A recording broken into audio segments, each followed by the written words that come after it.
హరి ఓం శ్రీ గురుభ్యో నమః. హరి ఓం. వాక్య విభూతి అనే శీర్షికలో భగవాన్ శ్రీ సత్యసాయి బాబా వారి ఉపదేశం తెలుసుకుందాం. భగవత్ లీలలకు ఆద్యంతములు లేవు. అనంతమైన సముద్ర తరంగములకు ఆది కానీ అంత్యము కానీ ఎవరు నియమింతురు? అది సాధ్యము కానిది.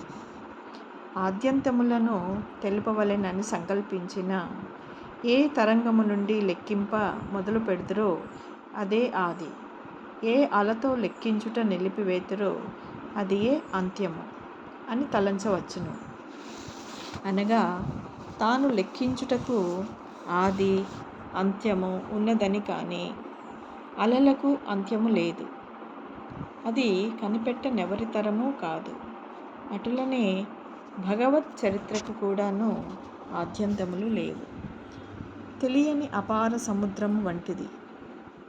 దీనిని ఎవరు ఎక్కడ ప్రారంభింతురో అది మొదలనియు, ఎక్కడ విరమింతురో అది అంత్యమనియు తెలుపుదురు. అంతేకాని అపారమైన లీలలకు ఆది ఎక్కడ, అంత్యమెక్కడ? భగవత్ కథలకు లీలలకు ఆద్యంతములు కలవని వాదింతురా? తలచువారి తరంగ భావములకు ఆద్యంతములే కానీ భగవత్ లీలా నాటక రంగమునకు కాదు. దానికి హద్దులు లేవు. భగవత్ చరిత్రలో ఎటు చూచినను సుధా పరిపూర్ణమే కానీ విషయాంతరములు ఉండవు. సుధాసాగరమున ఎవరి ఇష్టమొచ్చినప్పుడు వారు చేరవచ్చును. ఎక్కడ చేరినను ఎక్కడ త్రాగినను మధురమే కానీ మలినము ఉండదు. ఏ విధముగా అనుభవించినను భగవత్ ప్రేమ పరిశుద్ధమైన పవిత్రమైన ప్రభావమై ప్రకాశించును. పటిక బెల్లమును పగలు తిన్నను రాత్రి తిన్నను తీపి తీపే కానీ వేరు రుచి రాదు. తినువారికి చీకటి వెలుతురు కానీ పటిక బెల్లమునకు కాదు.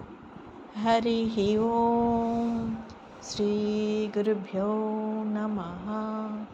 హరి ఓం. ఓం శ్రీ సాయిరామ్.